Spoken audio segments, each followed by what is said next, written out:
The air in the sugarcane fields of Louisiana hung thick with humidity and the metallic scent of blood. It was August 1873, and the sun beat down mercilessly on the bent backs of those who had been promised freedom 8 years earlier, but found themselves trapped in a different kind of bondage. Among them was a man named Solomon Reed, 32 years old, with hands calloused from decades of forced labor and eyes that had witnessed horrors no human should endure. Solomon had been born into slavery on the Thornhill plantation, delivered by his mother in a cramped slave quarter while the master's house glowed with lamplight in the distance. His earliest memories were of separation, watching his mother dragged away to the auction block when he was 5, her screams echoing across the cotton fields as he clung to his grandmother's skirts. He never saw her again. The Emancipation Proclamation of 1863 should have changed everything, but in the rural parishes of Louisiana, freedom remained an illusion wrapped in legal documents that meant nothing when white landowners held all the power. Before we continue with Solomon's story, if you're finding this historical narrative compelling, please hit the like button and subscribe to our channel. We bring you untold stories from history that deserve to be remembered. Also, drop a comment below telling us where in the world you're watching from. We love hearing from our global community, and if you want to support deeper historical research and exclusive content, consider joining our membership club. Your support helps us uncover these forgotten voices. The transition from slavery to sharecropping had been seamless in its cruelty. The Thornhill plantation, now owned by Marcus Thornhill Jr., operated under a system designed to keep formerly enslaved people perpetually indebted. Solomon worked the same fields his father had died in, ploughing the same furrows that had broken his father's back, harvesting the same crops that had filled the Thornhill family coffers for 3 generations. The overseer who had whipped his father now called himself a labor manager, but his methods remained unchanged. The whip had been replaced by debt, but the chains remained invisible and equally unbreakable. Solomon's contract, which he couldn't read, having been denied education his entire life, stipulated that he would receive 1/3 of his crop yield after expenses, but those expenses multiplied like locusts descending on a harvest. The cost of seeds, supposedly provided at market rate, was inflated by 30%. The tools he was required to use, rusted implements that broke regularly, had to be replaced at prices triple their actual value. The shack he lived in, a structure with gaps in the walls wide enough to see through and a roof that leaked when it rained, cost him $12 a month in rent. The meager food rations, cornmeal, salt pork, and molasses, were charged against his account at rates that would make a highway robber blush. Everything was tallied in ledgers kept by Thornhill's accountant, a skeletal man named Cornelius Potts, who wore spectacles and wielded his pen like a weapon. By harvest time, after months of back-breaking labor from dawn until dusk, Solomon always owed more than his share was worth. The mathematics of oppression were precise and deliberately incomprehensible to those who couldn't read. When he questioned the charges, Potts would open the ledger and point to numbers that meant nothing to Solomon, explaining in condescending tones that he simply didn't understand commerce. When he tried to leave after the first year, declaring that he would find work elsewhere, Thornhill's men arrived with legal papers claiming he couldn't abandon his debt. The local sheriff, a man named Edmund Dawson, who happened to be Thornhill's cousin, enforced these arrangements with enthusiasm. Dawson had been a Confederate cavalry officer during the war, and he still wore his rebel uniform on special occasions, the grey wool a reminder that while the Confederacy had lost the war, its ideology had survived. Solomon had watched other sharecroppers attempt to leave. Some were beaten and dragged back. Others simply disappeared, their bodies later found in the bayou or hanging from trees, victims of night riders who enforced the racial order through terrorism. The Ku Klux Klan operated openly in the parish, their white hoods a familiar sight at crossroads and outside churches. They left burning crosses in the yards of anyone who spoke of rights or justice or the promises made by the Freedmen's Bureau. In the spring of 1873, Solomon had done something unprecedented. He had learned to read. A traveling preacher named Reverend James Cotton, himself a formerly enslaved man who bore scars from whippings across his back, had established a secret school in the woods 3 miles from the plantation. Every Sunday night, after exhausting days in the fields, Solomon would slip through the darkness to join a dozen others, learning their letters by candlelight. The journey itself was dangerous. He had to avoid the main roads where patrollers looked for blacks traveling without passes, a practice that officially ended with slavery but continued through custom and intimidation. He moved through the forest like a ghost, using skills his father had taught him: how to walk without breaking branches, how to navigate by the stars, how to freeze at the sound of dogs or horses. The school met in a clearing protected by dense undergrowth, where lookouts were posted to warn of approaching danger. Reverend Cotton taught with a passion born of understanding what literacy meant to people who had been deliberately kept ignorant. He used a battered Bible and whatever newspapers he could acquire, teaching not just reading but critical thinking. He explained how laws were written, how contracts worked, how the legal system that claimed to protect them could be wielded as a weapon against them if they didn't understand its language. It took 6 months before Solomon could sound out the words in his sharecropping contract. He practiced on scraps of paper, forming letters with a pencil stub that Reverend Cotton had given him, hiding his work beneath a loose floorboard in his shack. When he finally brought the contract to class, Reverend Cotton helped him pass through the legal language, translating the dense phrases into plain truth. When he finally understood the deliberate fraud woven into every clause, rage crystallized in his chest like ice. The contract specified clearly that expenses couldn't exceed 40% of the anticipated yield. It was there in black and white, in language that seemed designed to confuse, but ultimately couldn't hide its meaning once you knew how to read it. Thornhill had been charging him for nearly 70%. The overcharges, calculated over 3 years, meant Solomon had actually earned enough to leave and have money remaining. He had been kept in bondage through systematic theft, rendered legal by his inability to read the documents he'd marked with an X. For weeks, Solomon wrestled with what to do with this knowledge. Reverend Cotton urged caution, warning that confronting Thornhill directly would be dangerous. Others in the secret school shared stories of men who had challenged their employers and paid with their lives. But Solomon couldn't unknow what he now understood. Every day in the fields became an exercise in swallowing fury. Every time he saw Thornhill ride past on his horse, examining the crops that Solomon's labor had planted and tended, the injustice burned hotter. He began to plan. He copied sections of his contract in his careful, newly learned handwriting. He calculated his actual earnings versus what he'd been paid, creating a ledger of his own that documented the theft. He interviewed other sharecroppers, discovering that Thornhill's fraud was systematic. Everyone was being cheated in similar ways. The percentages varied slightly to avoid obvious patterns, but the result was always the same: perpetual debt.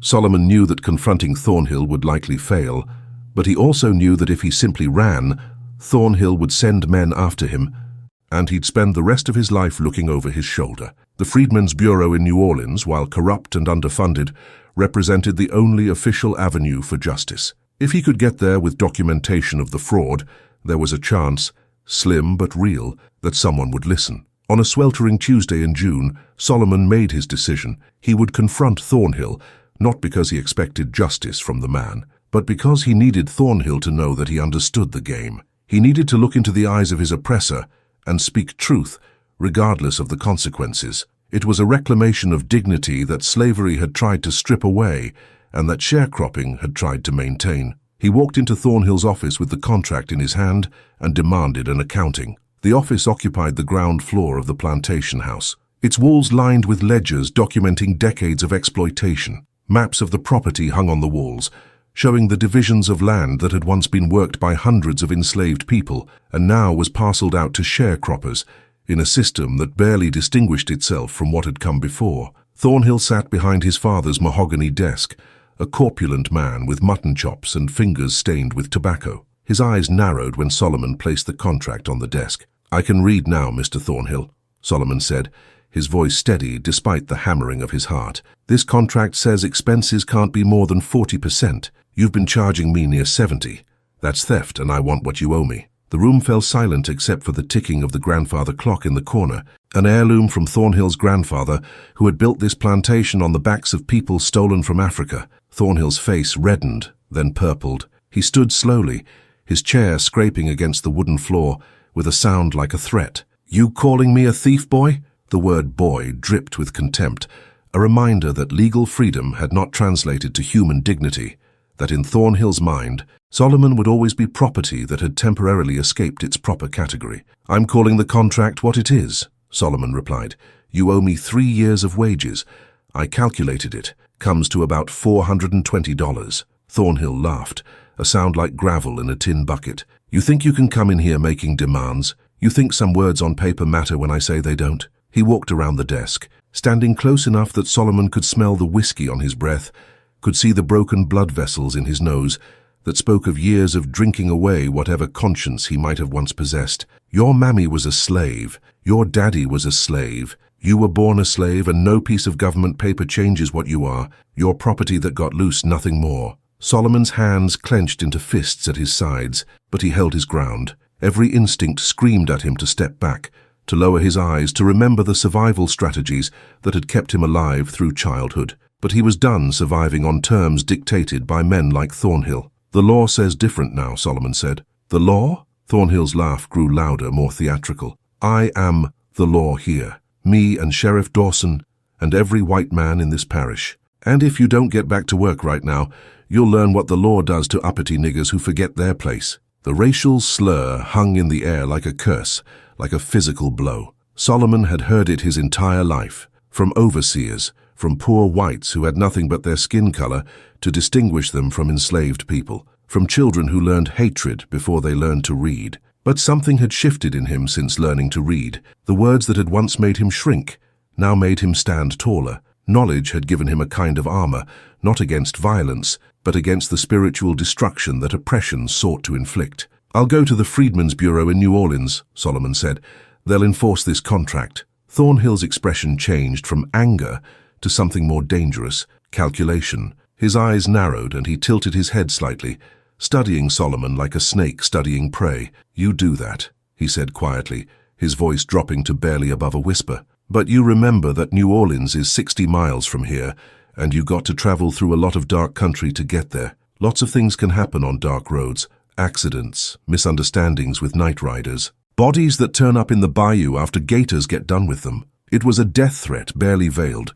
Solomon recognized it for what it was, but he also recognized that staying meant accepting another decade of stolen wages and stolen life. He had watched his father die in these fields at age 45, his body worn to nothing by labor that enriched others. He had watched his grandmother fade away after his mother was sold, dying of what people called heartbreak, but what was really slow murder through deliberate cruelty. He would not follow that path. He nodded once and turned to leave. Solomon, Thornhill called after him, and there was something almost admiring in his tone. You always were the smartest one in the quarters.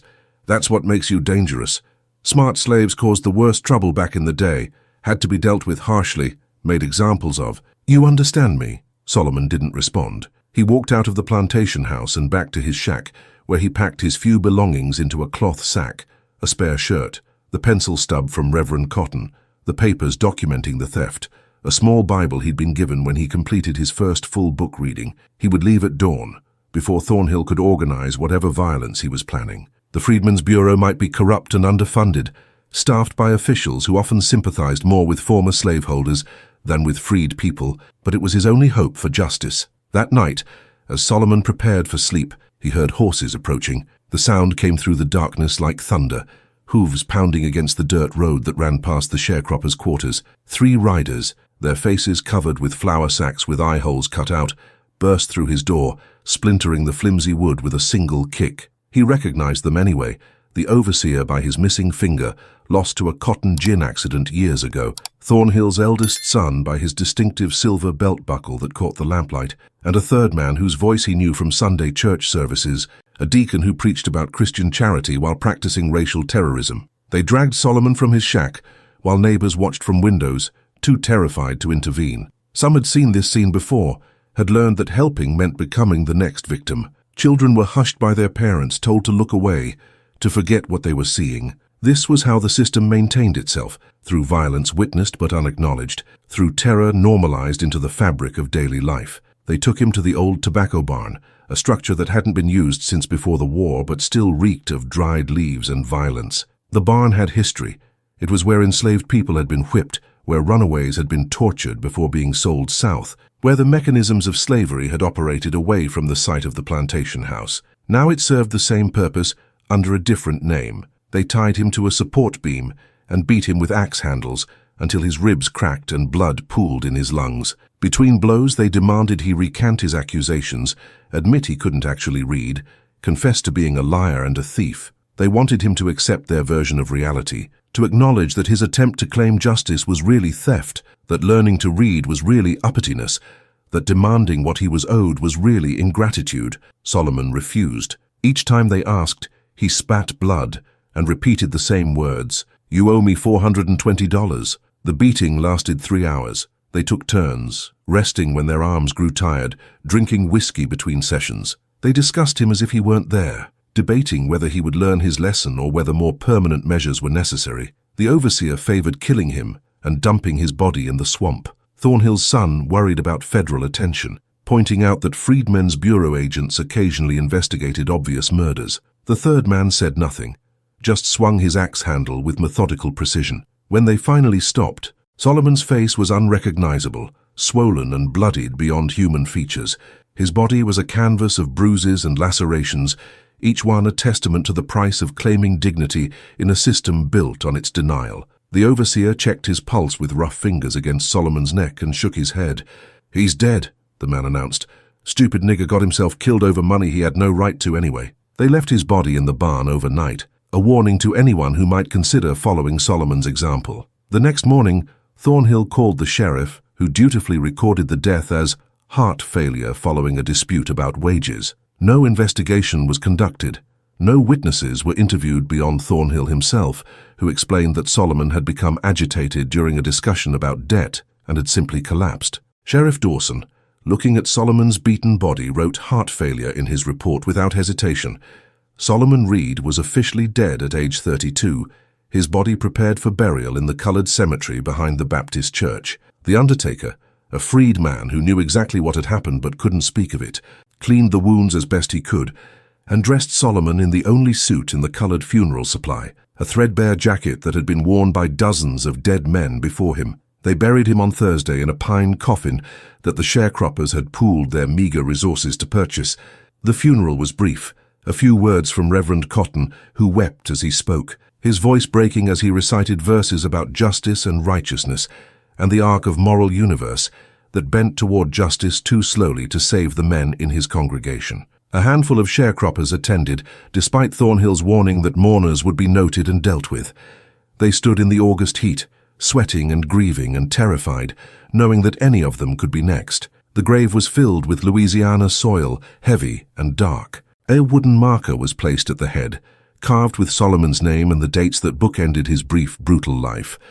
Everyone returned to work. Solomon Reed's story, it seemed, had ended like so many others, in violence, injustice, and an unmarked grave that would be forgotten within a generation. Except the story hadn't ended. 6 feet underground, in absolute darkness, surrounded by earth and wood, and the silence of the dead, Solomon's consciousness began to stir. The darkness was absolute, not the darkness of a moonless night, where eyes eventually adjust and shapes emerge from shadow, but the complete absence of light that exists only in sealed spaces beneath the earth. Solomon's first conscious thought was confusion, a dim awareness that he existed, followed immediately by the realization that he shouldn't. Pain came next, rolling through his body in waves that made thought nearly impossible. His ribs screamed with each shallow breath. His face felt like pulverized meat, swollen and torn. Every inch of his skin throbbed with the memory of axe handles rising and falling. But beneath the pain was something else, the hard surface beneath his back, the confining walls on either side of his body, the smell of fresh pine and disturbed earth. He tried to move his arms and discovered they were folded across his chest. His fingers brushed against cloth, the funeral suit. The realization struck him like a physical blow. He was in a coffin, underground, buried alive. The panic that seized him was primal and overwhelming. His body jerked involuntarily, shoulders slamming against the coffin lid inches above his face. His hands flew up, palms pressing against raw wood, and he pushed with whatever strength remained in his battered body. The lid didn't budge. 6 feet of earth sat on top of it, hundreds of pounds of Louisiana soil holding him in his grave. Solomon's breath came in ragged gasps, each one sending sharp pains through his broken ribs. The air in the coffin was already thick and stale, carrying the copper scent of his own blood. He could feel the coffin warming from his body heat, the temperature rising in the confined space. His mind spiraled into calculations he didn't want to make. How long would the air last? Hours? Minutes? He forced himself to stop thrashing, to think. Panic would kill him faster than suffocation. He closed his eyes, though it made no difference in the absolute darkness and tried to slow his breathing. Each inhalation was agony, but he made them shallow and controlled. His father had taught him survival skills during the brief moments they'd had together before the auction block separated them. "When the world tries to break you," his father had said, "you get smaller inside yourself. Find the quiet place where they can't reach you. Stay there until you can fight." Solomon searched for that quiet place now, but it was hard to find calm when you were buried alive, when your body was broken, when you had been beaten to what everyone thought was death, and then interred in the earth like garbage. The rage that had driven him to confront Thornhill surged back, hotter than before. They had tried to erase him. They had beaten him, declared him dead, and buried him without even confirming that his heart had stopped. The carelessness of it was almost worse than the violence. He mattered so little that they couldn't be bothered to ensure he was actually deceased before putting him in the ground. But he was alive. Against all odds, his heart still beat. His lungs still drew breath. And if he was going to die in this coffin, he would die trying to escape it. Solomon began to test the coffin's construction with his hands, running his fingers along the seams where the lid met the box. The pine was cheap and thin, the kind of wood used for colored funerals because no one wanted to waste good lumber on dead slaves or sharecroppers. His fingers found a gap near his right shoulder, where the boards didn't quite meet. It was barely wide enough to slide a fingernail through, but it was a weakness. He pressed his thumb against the gap and pushed. The wood creaked but held. He tried again, this time using both thumbs, applying pressure until the pain in his broken ribs made him gasp. The board flexed slightly. It wasn't much, but it was something. Solomon shifted his position as much as the confining space allowed, turning slightly onto his left side to get better leverage. Every movement was torture, his body protesting with fresh waves of pain. He wedged his fingers into the gap and pulled, trying to widen it. Splinters drove into his skin and he felt warm blood trickling down his palms. He didn't stop. The board cracked. It was a small sound, barely audible, but in the silence of the grave it sounded like thunder. Hope surged through Solomon's chest. He worked his fingers deeper into the gap, finding purchase, and pulled with everything he had. The wood splintered further, chunks breaking away. His hands were slick with blood now, making it harder to grip, but he kept pulling. Above the coffin, 6 feet of earth waited. Solomon knew that even if he broke through the lid, he would face an even greater challenge. But one problem at a time. First, get out of the coffin, then deal with the earth. He managed to break off a piece of the lid about 6 inches long and 3 inches wide. Dirt immediately began trickling through the opening, fine particles that caught in his throat and made him cough. Each cough felt like knives in his chest, but he couldn't stop. The dirt kept coming, a steady stream that he realized with growing horror would eventually fill the coffin if he couldn't move faster. Solomon attacked the lid with renewed desperation. He used the broken piece of wood as a lever, wedging it into the gap and prying. More boards cracked. More dirt poured in. It was covering his chest now, accumulating in the hollow of his throat. He turned his head to the side, trying to keep his mouth and nose clear, and kept breaking away pieces of the lid. His hands felt distant and clumsy, his fingers no longer fully under his control. Blood loss and trauma were taking their toll. His vision, useless in the darkness anyway, began to sparkle with phantom lights. He could feel consciousness slipping away again, his body trying to shut down to preserve itself. But shutting down now meant death. He bit down on his tongue, using the sharp pain to stay alert. The opening in the coffin lid was wider now, perhaps a foot across. Dirt poured through in earnest, no longer trickling but flowing. It covered Solomon's chest and neck, and he realized he had perhaps minutes before it buried him entirely. He began pushing the dirt down toward his feet, trying to create a pocket of space around his face. His hands moved mechanically, scooping and pushing, even as more dirt fell. Then his fingers broke through into a different texture. Not the packed earth of the grave, but loose soil that shifted easily. He was reaching above the coffin into the fill dirt that had been shoveled onto his grave. Hope exploded in his chest. If the dirt was loose, he could dig through it. He could tunnel upward. Solomon widened the hole in the coffin lid, breaking away more boards despite the pain in his hands. The opening was now large enough to fit his shoulders through if he could just get positioned correctly. He twisted in the confined space, dirt cascading around him, and thrust his arms up through the hole. His hands sank into loose earth.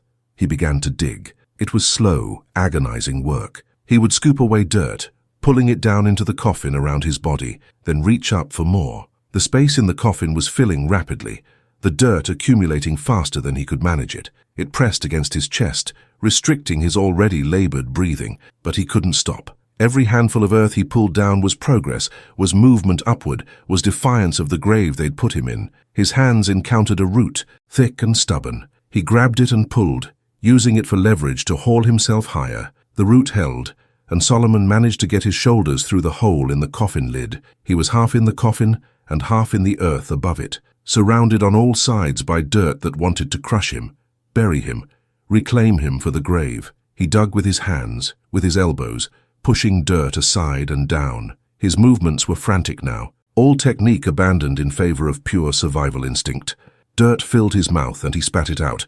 It clogged his nose and he snorted violently to clear it. His ears were packed with earth, muffling all sound except his own heartbeat and the scraping of his hands against soil and roots. Solomon had no idea how deep he'd tunneled. 6 feet seemed impossible, an insurmountable distance when you were digging through earth with broken hands and broken ribs, and a body that should already be dead. But he kept digging, kept pulling himself upward inch by inch. The dirt around him shifted and settled, sometimes threatening to collapse back into the space he'd created. He moved faster, driven by the terror of being trapped halfway between coffin and surface. His hand broke through into air. It happened so suddenly that Solomon didn't immediately understand what he was feeling. His fingers, extended upward in another desperate scoop of earth, encountered nothing. They waved in open space, in air that was cool and moving. The night air of Louisiana in August, humid and thick, but air nonetheless. A sob tore from Solomon's throat,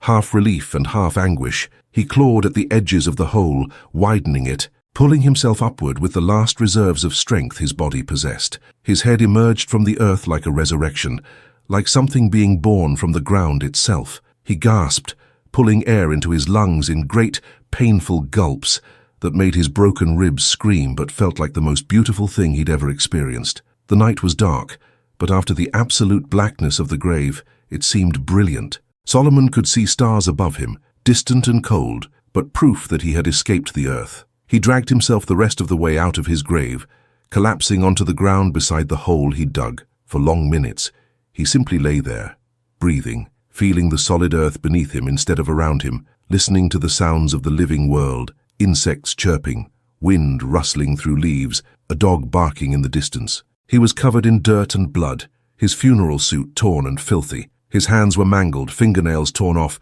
fingers bent at wrong angles. His body was a symphony of pain, every nerve singing its own note of agony. But he was alive. He had crawled out of his own grave. Solomon forced himself to sit up, the movement sending waves of dizziness through his head. The cemetery spread around him in the darkness, marked by wooden crosses and simple stones. His own grave was a disturbed patch of earth with a gaping hole in the center, evidence of what should have been impossible. The wooden marker that bore his name stood at the head of the grave, visible in the starlight. He reached out and touched it, running his fingers over the carved letters of his name. Solomon Reed, born 1841, died 1873. Except he hadn't died. They had declared him dead, buried him and moved on with their lives, but he had refused to stay dead. He had refused to let them write the ending to his story. The rage that had sustained him through the digging now crystallized into something colder and more focused. Thornhill had tried to kill him, had beaten him nearly to death and then buried him alive. The man had stolen his labor, denied him his wages, and when Solomon had the audacity to demand justice, Thornhill had tried to erase him from existence entirely. Solomon looked at his mangled hands in the starlight. These hands had planted crops and harvested them, had learned to write letters and form words, had dug through 6 feet of earth to reclaim life from death. These hands would not be satisfied with mere escape.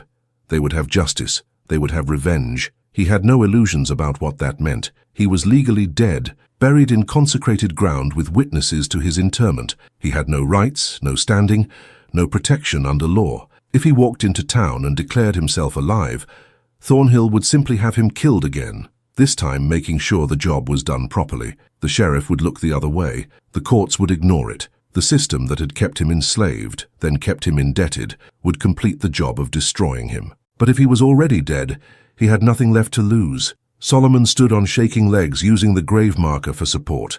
His body swayed, threatening to collapse, but he willed it to stay upright. He looked across the cemetery toward the distant lights of the plantation house, barely visible through the trees. Thornhill would be there, sleeping peacefully in his bed, confident that the problem of Solomon Reed had been permanently solved. He was wrong. Solomon began to walk, each step an act of will over physical collapse. He moved like a ghost through the cemetery, past the graves of people he'd known, his grandmother, friends from childhood, other sharecroppers who'd died under Thornhill's exploitation.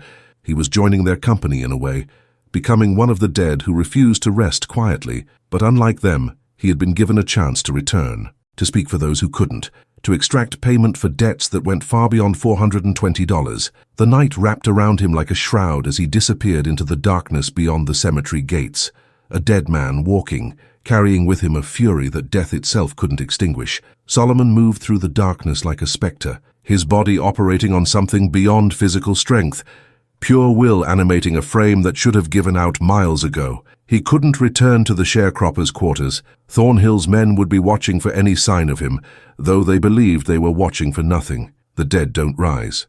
Except Solomon had, and now he needed to use that impossible resurrection to his advantage. He made his way to the woods where Reverend Cotton's secret school met, navigating by memory and instinct. Every step sent pain radiating through his broken body, but he'd learned long ago to compartmentalize suffering, to put it in a box in his mind, and function despite it. Slavery had taught him that lesson before he was old enough to understand what he was learning. The woods offered cover, and more importantly, they offered a destination, a place where someone might help him without immediately running to inform Thornhill. The journey that normally took 30 minutes stretched into hours. Solomon had to stop frequently, leaning against trees to catch his breath, fighting waves of dizziness that threatened to send him crashing to the forest floor. His hands, torn and bloodied from digging through his grave, left traces on the bark, dark smears that marked his passage like a trail of evidence. He wrapped them in strips torn from his ruined funeral suit, trying to staunch the bleeding, but the cloth quickly soaked through. Dawn was breaking when he finally reached the clearing where the school met. The lean-to shelter that served as their classroom stood empty, its rough-hewn benches arranged in a semicircle around the teaching spot. Reverend Cotton lived another half-mile deeper into the woods, in a cabin he'd built with his own hands, after purchasing his freedom 15 years earlier. Solomon stumbled toward it, his vision tunneling, his legs barely responding to commands. He collapsed on the cabin's front step, just as the sun crested the horizon, painting the Louisiana sky in shades of orange and red that reminded him of fire. His last conscious thought before darkness claimed him again was that he'd made it. He'd survived the grave and reached sanctuary. Then his body, having carried him this far through sheer determination, finally surrendered to its trauma. Reverend Cotton found him there 2 hours later, returning from his morning prayers by the stream. The old preacher, he was 56, though hardship made him look 70, stopped dead at the sight of the dirt-covered figure on his doorstep. For a moment, he thought it was a corpse, some grim message left by night riders. Then the corpse groaned, and Cotton recognized the ruined face beneath the layers of dirt and dried blood. "Sweet Jesus," Cotton whispered, dropping to his knees beside Solomon. "Brother Reed, they buried you Thursday. I spoke at your funeral." Solomon's eyes fluttered open, unfocused and feverish. "Not dead," he managed to rasp. "They tried. Failed." Cotton got his arms under Solomon's shoulders and dragged him into the cabin, laying him on the narrow bed that occupied one corner. He heated water and began the careful work of cleaning Solomon's wounds, gasping at the extent of the damage. The beating had been savage, ribs broken, internal bleeding evident from the bruising that covered Solomon's torso, fingers broken and bent. But worse than the physical trauma was what Cotton recognized as the beginning of infection. The wounds from the grave dirt were angry and red, fever already setting in. "We need to get you to a doctor," Cotton said, but Solomon grabbed his wrist with surprising strength. "No doctors. They'll tell Thornhill. I'm supposed to be dead." "Need to stay dead." Solomon's eyes focused with effort on Cotton's face. "You understand I'm dead, that's my weapon now." Cotton understood, though the understanding filled him with dread. A dead man couldn't be killed again, but he also couldn't exist in the world of the living. Solomon had entered a liminal space, neither fully alive nor completely dead, and what he planned to do from that space terrified the preacher, even as he recognized its terrible justice. "What are you going to do?" Cotton asked, though part of him didn't want to know the answer. "What I'm owed," Solomon said, $420, plus interest, plus payment for trying to kill me, plus payment for every man, woman, and child that bastard has exploited and beaten and murdered." His voice was barely a whisper, but it carried a weight that made Cotton shiver. "I'm going to collect every penny, in whatever currency he has available." Cotton wanted to argue, to preach forgiveness and Christian mercy, to remind Solomon that vengeance belonged to the Lord. But the words died in his throat because he knew that sometimes the Lord's vengeance came through human hands, and sometimes justice delayed was justice denied. He'd seen too many men like Solomon beaten down, buried, erased from history without consequence. If this one had somehow clawed his way back from the grave, who was Cotton to say it wasn't divine providence? This is an incredible moment to pause and ask, are you enjoying this journey into a forgotten corner of American history? If you are, please hit that like button and subscribe to our channel for more stories that need to be told. Drop a comment telling us where you're watching from, and if you want to support our research into these historical narratives, consider joining our membership club. Now, let's continue with Solomon's impossible resurrection. Over the next week, Cotton nursed Solomon back from the edge of death. He used herbs and poultices learned from his grandmother, who had been a healer on a South Carolina plantation. He set Solomon's broken fingers as best he could, wrapped his ribs, and fought the infection with combinations of bark tea and prayer. Solomon drifted in and out of consciousness, sometimes lucid, sometimes raving with fever dreams, where he relived the beating, the burial, the desperate clawing through earth. During his lucid moments, Solomon planned. He had Cotton bring him paper and pencil, and he began mapping out Thornhill's routines, his properties, his business relationships. He knew the plantation better than Thornhill did, knew every building, every path, every hiding place.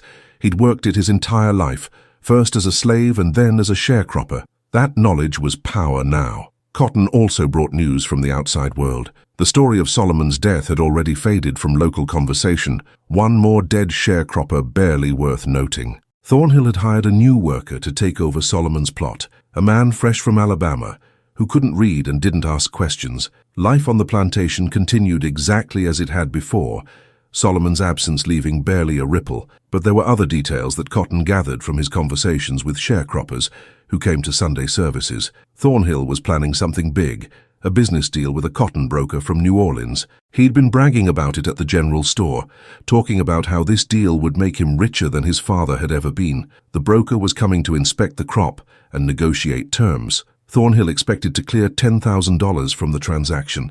Solomon listened to this information with cold calculation. $10,000. That was what the plantation's annual yield was worth when sold to honest brokers. The sharecroppers who actually grew that cotton would see perhaps a tenth of that value, and most of it would be eaten by fraudulent expenses. Thornhill would pocket the rest, as his father had, as his grandfather had. Generations of wealth built on stolen labor. "When is the broker coming?" Solomon asked. 2 weeks, Cotton replied. "Saturday, September 13th. Solomon nodded slowly. 2 weeks gave him time to heal, at least partially. Time to prepare, time to become the ghost that Thornhill had tried to create.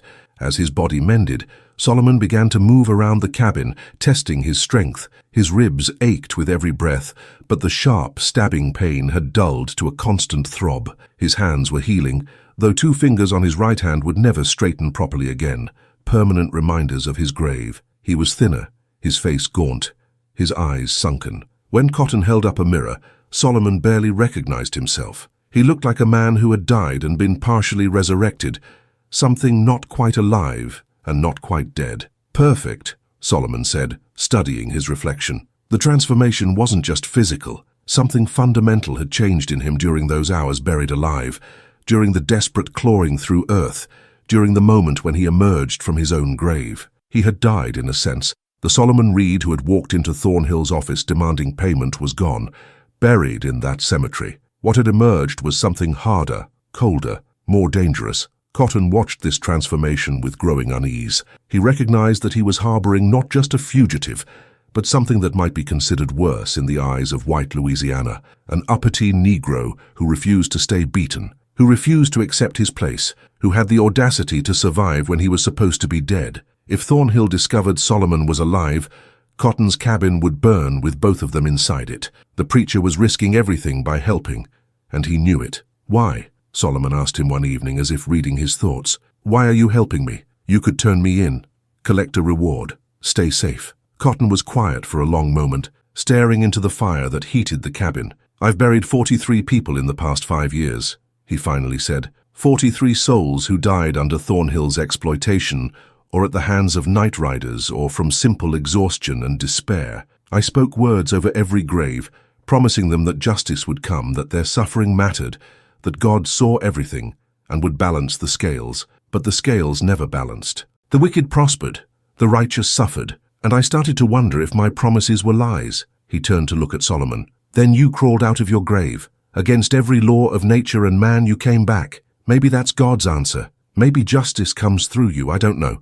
But I do know I'm tired of burying good people while evil men sleep sound in their beds. Solomon understood. Cotton wasn't just helping him. He was making a choice to believe that resistance was possible, that the arc of the moral universe that he preached about actually bent somewhere, even if you had to pull it with your own hands. The night before Solomon planned to begin his haunting of Marcus Thornhill, Cotton tried one more time to dissuade him. There's still time to run, he said. I have contacts on the Underground Railroad. It still operates. Helping people escape to the north. You could disappear, start over, live. Solomon shook his head. I tried living on their terms, tried following their laws, trusting their contracts, believing their promises of freedom, and they beat me to death and buried me alive. I'm done running. I'm done hoping that someday, somehow, the system will work for us. The system is designed to destroy us, and it won't change until we make it too costly to keep operating. They'll kill you, Cotton said quietly. They already did, Solomon replied. I'm just deciding what a dead man can do before his body catches up with his legal status. The next night, as storm clouds gathered over Louisiana and thunder rumbled in the distance, Solomon Reed left Cotton's cabin and began making his way back toward the Thornhill plantation. He moved through the darkness with purpose, a dead man walking, carrying with him a fury that the grave had only intensified. The first act of his revenge was about to begin, and Marcus Thornhill, sleeping soundly in his plantation house, had no idea that the man he'd buried was coming for him. Solomon approached the Thornhill plantation like a ghost returning to haunt the living. The storm that had been threatening all evening finally broke as he crossed into the property, rain falling in heavy sheets that turned the dirt roads to mud and reduced visibility to a few feet. It was perfect cover. The downpour would keep people inside, would muffle sounds, would wash away tracks. Nature itself seemed to be conspiring with him. He knew the plantation's rhythms intimately. When the overseer made his rounds, when the house servants retired for the night, when Thornhill himself typically went to bed. That knowledge, accumulated over 32 years of forced familiarity, was his advantage now. He moved through the slave quarters, still called that by everyone despite emancipation, where sharecroppers slept in the same shacks that had housed enslaved people. Smoke rose from chimneys as families tried to stay warm against the storm. Solomon passed within feet of windows, but remained unseen, just another shadow in the rain. His first target wasn't Thornhill himself. Solomon understood that revenge, to be truly satisfying, had to be methodical. You didn't strike at the head immediately. You undermined the foundation, created fear, made your enemy understand that his world was no longer under his control. Solomon had learned patience during years of bondage. Now he would weaponize it. The plantation's cotton gin stood at the eastern edge of the property, a large wooden structure that housed the machinery for processing harvested cotton. It was Thornhill's prize, a modern gin with saws and brushes that could process 500 pounds of cotton a day. The old master had purchased it just before the war, and it had survived both the conflict and Reconstruction, still generating wealth through the labor of people who saw almost none of that wealth themselves. Solomon approached the gin carefully, checking for guards or watchmen. Thornhill was cheap and arrogant. He never posted guards because he couldn't imagine anyone daring to damage his property. That arrogance was about to cost him dearly. The gin's door was locked, but Solomon knew where the spare key hung, in the farrier's shed, 30 yards away. He retrieved it, his mangled hands fumbling with the metal in the rain, and let himself into the gin. The interior smelled of cotton fiber and machine oil, the massive apparatus looming in the darkness like some industrial beast. Solomon had worked this gin during harvest seasons, feeding cotton into its hungry maw while it separated fiber from seed with brutal efficiency. He knew every gear, every belt, every vulnerable point. He also knew what would happen if those gears were suddenly stripped, if sand and dirt were introduced into the carefully calibrated machinery, if the belts that drove the whole system were cut in places that wouldn't be immediately visible. The gin wouldn't explode or burn.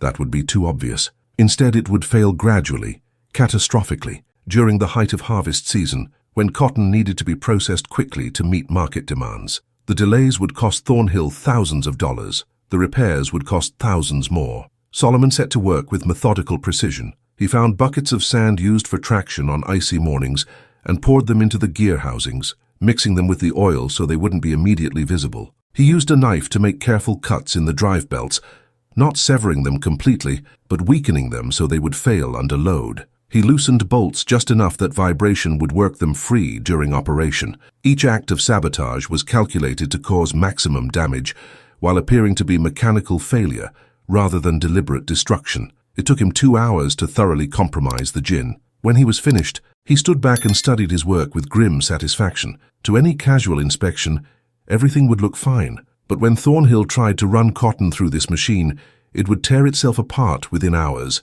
And because the damage would appear to be from poor maintenance or mechanical wear, there would be no one to blame except fate and bad luck. Solomon locked the gin behind him, replaced the key, and melted back into the rain-soaked darkness. His next target was the barn where Thornhill kept his horses, not to harm the animals, but to create chaos that would ripple through the plantation's operations. The horses were how Thornhill and his men traveled, how they intimidated sharecroppers, how they chased down anyone who tried to leave. Without reliable transportation, their power diminished significantly. The barn was larger than the gin, with a dozen stalls for horses and additional space for carriages and equipment. A single lantern burned near the entrance, where an elderly black man named Moses served as night watchman. Solomon knew Moses. They had worked side by side for years. Moses was 68 years old, had been enslaved on this plantation for 50 years, and now worked as a watchman because his body was too broken for field labor. Solomon approached carefully, staying in the shadows until he could see Moses clearly. The old man sat on a stool near the lantern, wrapped in a blanket against the rain-chilled air, his head nodding as sleep tried to claim him. Solomon made a small sound, just loud enough to alert Moses without startling him badly. Moses's head snapped up, his eyes searching the darkness. "Who there?" he called, his voice wavering between fear and defiance. Solomon stepped into the edge of the lantern light, keeping his face partially shadowed. "It's me, Moses. Solomon Reed." The old man's eyes went wide, and the blanket fell from his shoulders. "Lord, have mercy," he whispered. "They buried you. I was there. I saw them put you in the ground." "I got out," Solomon said simply, "and now I need your help. Or at least I need you to not stop me from what I'm about to do." Moses stared at him for a long moment, taking in Solomon's gaunt appearance, his mangled hands, the way he moved like every step caused pain. "You really crawled out of your grave?" he asked, his voice filled with wonder and fear in equal measure. 6 feet of earth couldn't hold me," Solomon replied.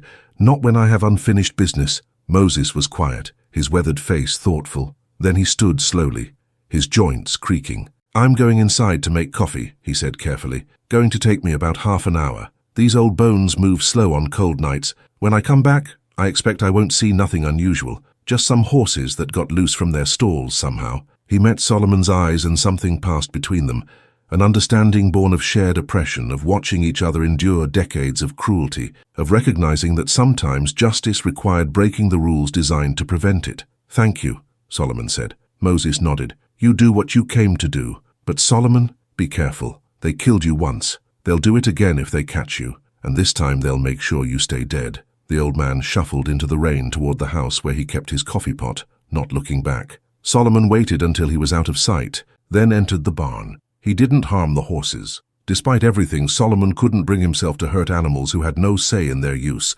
Instead, he opened the stall doors and coaxed the horses out, leading them one by one from the barn and releasing them into the storm. Some ran immediately, spooked by the thunder and rain.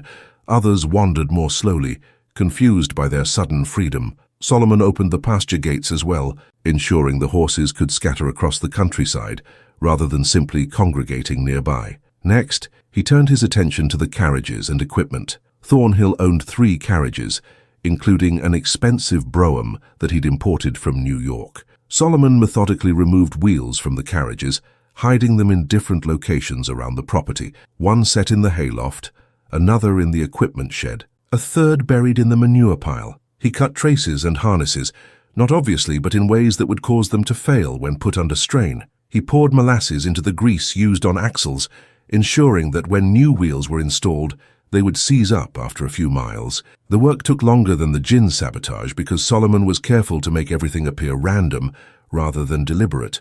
A casual observer would think the horses had somehow gotten loose during the storm, and that the missing wheels and damaged equipment were opportunistic theft bypassing vagrants rather than calculated revenge. When he was finished, Solomon slipped back into the darkness. Dawn was still 2 hours away. He had time for one more act before he needed to disappear back to Cotton's cabin. He made his way to the main house, a two-story structure built in the Greek Revival style that plantation owners favored because it reminded them of antebellum glory. Lights were out, everyone sleeping through the storm. Solomon circled the house until he found what he was looking for: Thornhill's office window, accessible from the ground floor. The window was locked, but Solomon had learned basic breaking and entering during slavery, skills taught by others who had used them to steal food to survive or to sabotage masters who were particularly cruel. He used his knife to work the latch, wincing as pain shot through his damaged fingers. The window opened with a soft creak that was lost in the thunder.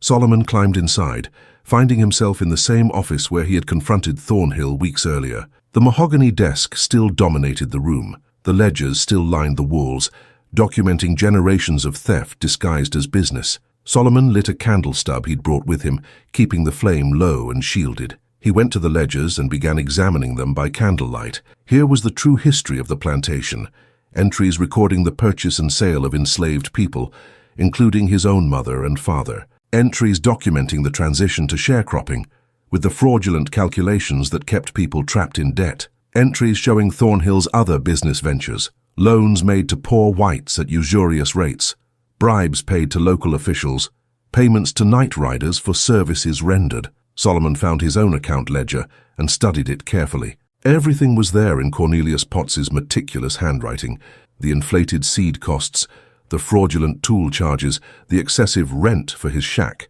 3 years of systematic theft adding up to exactly $420, just as he had calculated. He took the ledger. It was evidence, though evidence that would never be admissible in any court that would hear his case. But he wanted it anyway. Wanted the physical proof that he hadn't been crazy or mistaken, that the injustice he'd perceived was real and documented. Then Solomon did something that would haunt Thornhill more than any of the sabotage. He found a clean sheet of paper and wrote a message in his careful, recently learned handwriting. "I know what you owe me. I'm coming to collect. The grave couldn't hold me. Neither will you." Solomon Reed. He left the note on Thornhill's desk, weighted down with a rock from the cemetery, a piece of granite that had marked the grave next to his own. Then he extinguished his candle and climbed back out the window, disappearing into the storm like the ghost he had become. By the time Moses returned to the barn with his coffee, finding the horses gone and the damage apparent, Solomon was already miles away. By the time Thornhill woke and found the note on his desk, Solomon was back at Cotton's cabin, exhausted but grimly satisfied with the night's work. The first phase of his revenge was complete. Now Thornhill would wake to discover his plantation in chaos, his cotton gin sabotaged, his horses scattered, his equipment damaged, and worst of all, a message from a dead man promising to collect what he was owed. The psychological warfare had begun, and Solomon knew that fear could be as devastating as any physical attack. He had learned that lesson during slavery, when the threat of violence was often more effective than violence itself at maintaining control. Now, he would teach Thornhill what it felt like to be afraid, to feel powerless, to wake each morning uncertain of what horrors the day would bring. It was a small taste of what Solomon and countless others had endured their entire lives,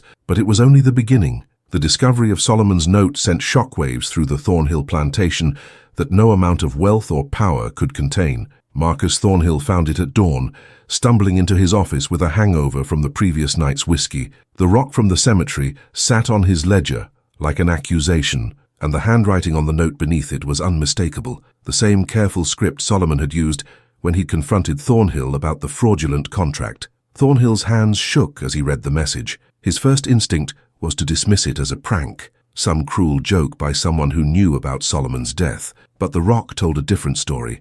Someone had gone to the cemetery, had taken this marker from beside Solomon's grave, had brought it here as proof of something impossible. Thornhill rushed to the window, looking out at his plantation as morning light revealed the extent of the previous night's chaos. Horses wandered loose across the property. The barn doors stood open, equipment scattered. Sharecroppers were emerging from their shacks, pointing and talking among themselves with barely concealed excitement. Something had happened during the storm, something that looked like divine retribution to people who'd been praying for exactly that. Thornhill called for Sheriff Dawson immediately, sending his eldest son riding into town despite the lack of a proper carriage. When the sheriff arrived 2 hours later, Thornhill showed him the note with trembling fingers. "It's impossible," Thornhill said.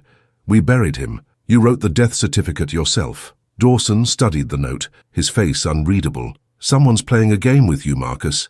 Dead men don't write letters. Some uppity Negro who knew Solomon is trying to scare you." "Then explain the rock," Thornhill demanded. "That came from the cemetery. Someone went to his grave." They rode to the cemetery together, Thornhill on a borrowed horse since his own was still being rounded up. The sight that greeted them stopped both men cold. Solomon's grave was disturbed, the earth torn open, a tunnel leading down into darkness. The coffin lid was visible 6 feet below, shattered and broken. Dirt was scattered around the hole as if something had clawed its way up from beneath. "Jesus Christ," Dawson whispered, and for the first time in his life, Thornhill heard fear in his cousin's voice. They climbed down into the grave, Dawson going first with his pistol drawn as if expecting to find someone hiding in the coffin. But the coffin was empty, except for dirt and the torn remnants of the funeral suit. The wooden boards were broken from the inside, splintered by desperate hands. Blood stained the wood, old blood, dried and brown. "He was alive when we buried him," Thornhill said, the realization hitting him like a physical blow. "We buried him alive, and he dug his way out." Dawson's face went pale. "That's impossible. No one could survive that. The beating alone should have killed him, and even if it didn't, 6 feet of earth. No one digs out of their own grave." But the evidence surrounded them. This wasn't a hoax or a prank. Solomon Reed had somehow survived being beaten nearly to death, had survived being buried alive, and had clawed his way through 6 feet of Louisiana earth to emerge from his grave. And now he was out there somewhere, damaged and dangerous, with nothing left to lose. "We need to find him," Thornhill said, but his voice lacked conviction. "How did you hunt a man who'd already died once? How did you kill someone who'd crawled out of their own grave?" The investigation that followed revealed the full extent of Solomon's revenge. The cotton gin was discovered to be thoroughly sabotaged, with sand in the gears and cut belts that would have caused catastrophic failure during operation. The damage would cost over $800 to repair, nearly twice what Thornhill owed Solomon in stolen wages. The missing carriage wheels were eventually found, but by then, word had spread throughout the parish that Marcus Thornhill's plantation had been visited by a vengeful ghost. The sharecroppers whispered about it in their quarters, speaking in hushed tones about how Brother Solomon had refused to stay dead, how he'd come back to claim what was his. Some were frightened, worried that Thornhill's retaliation would fall on all of them, but others felt something they hadn't experienced in years: hope. If Solomon Reed could survive the impossible, could strike back at his oppressors, maybe the system wasn't as unbreakable as it seemed. Reverend Cotton heard the stories during Sunday service, watching his congregation's faces light up as they recounted the details. He said nothing to confirm or deny Solomon's survival, but he preached that morning about resurrection, about how the Lord sometimes raised up unlikely warriors to fight injustice, about how the meek would inherit the earth but might have to take it by force. Thornhill, meanwhile, descended into paranoia. He hired guards to patrol the property at night, armed men who jumped at shadows and fired at sounds in the darkness. He had new locks installed on every building, bars placed on windows, lanterns posted at every corner. The plantation began to resemble a fortress, and the cost of these security measures ate into Thornhill's profits, even as the damaged gin delayed his cotton processing. The business deal with the New Orleans cotton broker, scheduled for September 13th, loomed over everything. Thornhill needed that deal to succeed.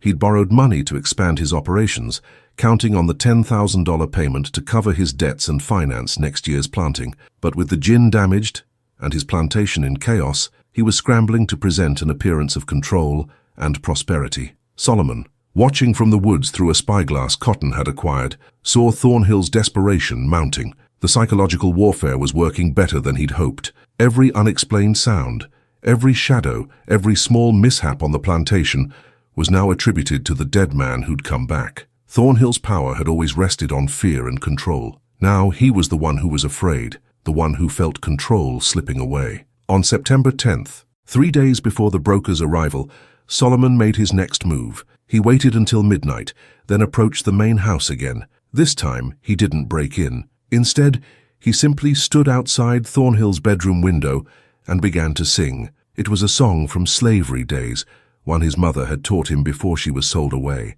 A work song about freedom and judgment, about how the wheel of justice turned slowly, but it turned. His voice, damaged from the beating and burial, came out ragged and ghostly, barely more than a whisper that somehow carried through the night air. Inside, Thornhill woke to the sound of singing. He recognized the voice. Impossible as it seemed, he recognized Solomon's voice, changed and broken but unmistakable. He rushed to the window and saw a figure standing in the moonlight, gaunt and spectral, staring up at him with eyes that reflected the lamplight like an animal's. Thornhill screamed and grabbed his pistol, firing wildly into the darkness. But by the time he got the window open and looked out, the figure was gone. The guards came running, searching the area, finding nothing but footprints in the mud, bare feet, the same size as Solomon's. The next morning, Thornhill looked like he'd aged 10 years. Dark circles shadowed his eyes. His hands trembled constantly, and he jumped at every sound. His wife asked if he was ill, and he couldn't explain what was happening. How could he tell her that the man he'd had beaten and buried was haunting him like a vengeful spirit? We're approaching the climax of Solomon's impossible story, a tale of survival, resistance, and revenge that history tried to bury. If this narrative has moved you, please take a moment to like this video and subscribe to our channel. We're committed to uncovering these lost voices from the past. Share your thoughts in the comments below and let us know where in the world you're watching from. And if you want to support our deep historical research and get access to exclusive content, please consider joining our membership club. Your support helps us tell these essential stories. Sheriff Dawson tried to organize a manhunt, gathering a posse of white men who rode through the woods searching for Solomon, but they found nothing. Cotton's cabin was too well hidden, and Solomon knew the territory better than any of them. He could hear them coming from a mile away and disappear into swamps where horses couldn't follow. The manhunt lasted 3 days and accomplished nothing except to further demonstrate that Solomon Reed, dead or alive, was untouchable. On September 13th, the cotton broker arrived from New Orleans.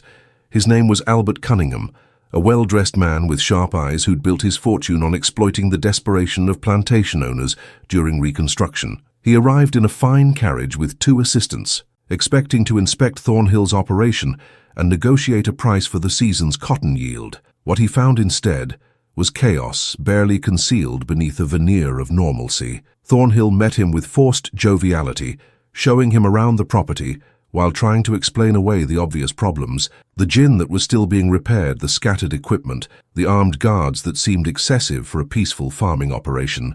Solomon watched from the woods as Thornhill gave his tour. This was the moment he'd been waiting for, the opportunity to strike where it would hurt Thornhill most, in his wallet and his reputation. As the broker and his assistants examined the cotton fields, estimating yield and quality, Solomon prepared for his final act of revenge. He had spent the previous week preparing for this moment, and Cotton had helped despite his misgivings. Together, they had created documents, carefully forged letters supposedly from other brokers, offering higher prices for Thornhill's cotton. They had created a false ledger showing the plantation's true expenses and the fraudulent charges against sharecroppers. They had compiled testimony from multiple workers about beatings, cheating, and violence. It was a dossier of Thornhill's crimes, documented in the same meticulous style that Thornhill himself used to record his theft. As night fell and Thornhill hosted Cunningham for dinner in the main house, Solomon moved into position. He waited until he could see them through the dining room window, seated at the table with wine and food, Thornhill trying desperately to close the deal while Cunningham remained non-committal. Then Solomon walked up to the front door and knocked. The sound echoed through the house like a gunshot. Conversation stopped. Thornhill went white as a sheet. The guards who were supposed to be watching the perimeter had somehow missed Solomon's approach, or perhaps they'd seen him and been too frightened to intervene, knowing that shooting at ghosts was pointless. Solomon knocked again, and this time he called out in a voice that carried through the door, "Mr. Thornhill, I've come to collect my debt, $420, plus interest." Inside, Thornhill stood frozen. Cunningham looked at him with confusion and growing suspicion. "Who is that?" the broker asked. "Why aren't your men dealing with this?" "That's Solomon Reed," Thornhill whispered. "The man I buried 3 weeks ago." Cunningham's eyebrows rose. "I beg your pardon?" The door wasn't locked. Solomon had watched the servants and knew their habits. He opened it and stepped inside, standing in the entrance hall where lamplight illuminated his gaunt, damaged face. He looked exactly like what he was. a man who had died and been resurrected, carrying the marks of his death on his body. Thornhill's guards rushed into the hall, guns drawn, but they hesitated. This was the man they'd helped beat nearly to death, the man they'd helped bury, and here he stood, impossible and undeniable. Shooting him would mean admitting what they'd done, admitting to murder that had somehow failed to take. Solomon ignored the guards and focused on Cunningham. "Mr. Cunningham, I have documents you should see before you finalize any business with Mr. Thornhill." He held up the folder he'd prepared, his mangled hands making the simple gesture look grotesque. "Evidence of fraud, theft, and attempted murder. I think you'll find it relevant to your investment decisions." Cunningham, who had survived 30 years in business by knowing when something was wrong, stood and took the folder. He opened it and began to read, his expression growing darker with each page. The forged letters from competing brokers offered prices 15% higher than what he'd planned to offer. The ledgers showed systematic fraud that suggested Thornhill was desperate for cash. The testimonies painted a picture of a plantation on the brink of collapse, held together by violence and deception. "This is all lies," Thornhill said, his voice breaking. "He's a dead man, a ghost. Nothing he says can be trusted." "I'm not dead," Solomon said calmly, "though you tried your best. Beat me nearly to death over $420 you stole from me, then buried me alive to hide your crime. But I crawled out of my grave, Mr. Thornhill. 6 feet of earth couldn't hold me. And now I want what I'm owed, plus payment for what you tried to do." Cunningham looked between Solomon and Thornhill, seeing the terror on the plantation owner's face, the calm determination on Solomon's. He'd been doing business in the South long enough to recognize truth when he heard it, no matter who was speaking. "I think our business is concluded," Cunningham said to Thornhill. He closed the folder and tucked it under his arm. "I'll be returning to New Orleans in the morning, and I'll be sharing what I've learned here with my colleagues. I suspect you'll find it difficult to secure buyers for your cotton in the future." He turned to Solomon. "As for you, sir, I suggest you leave this place and head north. What you've survived is remarkable, but it won't save you if you stay in Louisiana. These men will kill you eventually, and next time they'll make certain you're dead before they bury you." Solomon nodded. He'd known from the beginning that this couldn't end with him staying in Louisiana, living peacefully on the plantation. That dream had died the moment Thornhill's men burst through his door. But he'd achieved what he came for. He'd exposed Thornhill, destroyed his business deal, and extracted a price far higher than $420. As Cunningham gathered his things and prepared to leave, Thornhill made one last desperate move. He grabbed a pistol from a guard and aimed it at Solomon, his hand shaking so badly he could barely hold the weapon. "You should have stayed dead," Thornhill said. "I was never your property to kill," Solomon replied. "Not when I was enslaved, not when I was a sharecropper, and not now. You tried to erase me, but I'm still here, and I'll still be here long after you're forgotten." Thornhill pulled the trigger. The gun clicked on an empty chamber. In his panic, he'd grabbed an unloaded weapon. Before he could correct his mistake, his guards wrestled the gun away from him, unwilling to let him commit obvious murder in front of a witness from New Orleans. Solomon turned and walked out of the house, disappearing into the darkness one final time. Behind him, he left chaos and ruin. Thornhill's business deal was destroyed, his reputation in tatters. Word would spread about the man who'd crawled out of his grave, and whether people believed the story or not, they would know that Marcus Thornhill had enemies he couldn't control. The following week, Solomon Reed vanished from Louisiana entirely. Reverend Cotton helped him reach contacts who could smuggle him north, into states where his resurrection wouldn't mark him for death. Before he left, he returned to his grave one final time and carved new words into the wooden marker. Solomon Reed, born 1841, declared dead 1873, refused to accept it. Then he walked away from the cemetery, from the plantation, from the South that had tried to destroy him in every way possible. He carried with him scars that would never heal, and memories that would haunt him forever. But he also carried something else, proof that resistance was possible, that the systems designed to crush human dignity could be defied, that even death itself could be overcome through sheer will and rage transformed into action. The story of Solomon Reed spread throughout Louisiana and beyond, growing in the telling until it became legend. Some said he went to Chicago and became a labor organizer. Others claimed he traveled to Canada and started a school for freed people. A few insisted they'd seen him in New Orleans years later, older but unmistakable, still carrying the marks of his death and resurrection. The truth was simpler and perhaps more powerful. Solomon lived. He survived when he should have died, escaped when he should have been trapped, and claimed justice when the system offered none. His story became one that parents told their children, that communities whispered about when they needed hope. That served as a reminder that oppression, no matter how brutal, could never fully extinguish the human spirit's capacity for resistance. Marcus Thornhill died 5 years later, a broken man who'd lost his plantation to creditors and his sanity to the memory of the man who'd crawled out of his grave. Sheriff Dawson was voted out of office after the story spread, replaced by a Reconstruction Republican who actually enforced the law equally. The system that had killed Solomon Reed, or tried to, continued operating, but it had been forced to acknowledge that some people refused to stay dead, refused to accept their assigned place, refused to let injustice have the final word. And somewhere, in a place where the records couldn't find him and the past couldn't reclaim him, Solomon Reed lived out his days knowing that he'd done the impossible. He'd survived his own murder, crawled out of his own grave, and forced his oppressor to face consequences in a world designed to protect men like Thornhill from ever facing any. His hands, permanently damaged from clawing through earth, bore the scars of his resurrection. His body, broken and imperfectly healed, carried the evidence of his death, but he was alive, and in a system designed to make people like him disappear without trace. That simple fact of survival was itself a form of victory, a declaration that some voices would not be silenced, some lives would not be erased,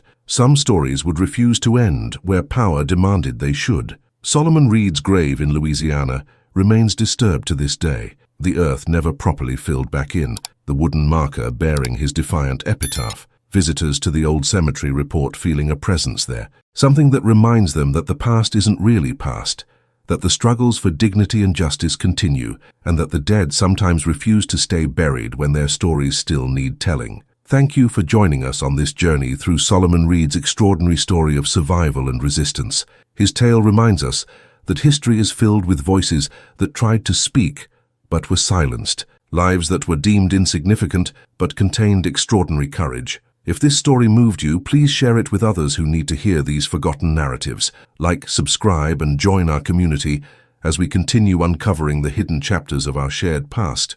Where are you watching from? Let us know in the comments below.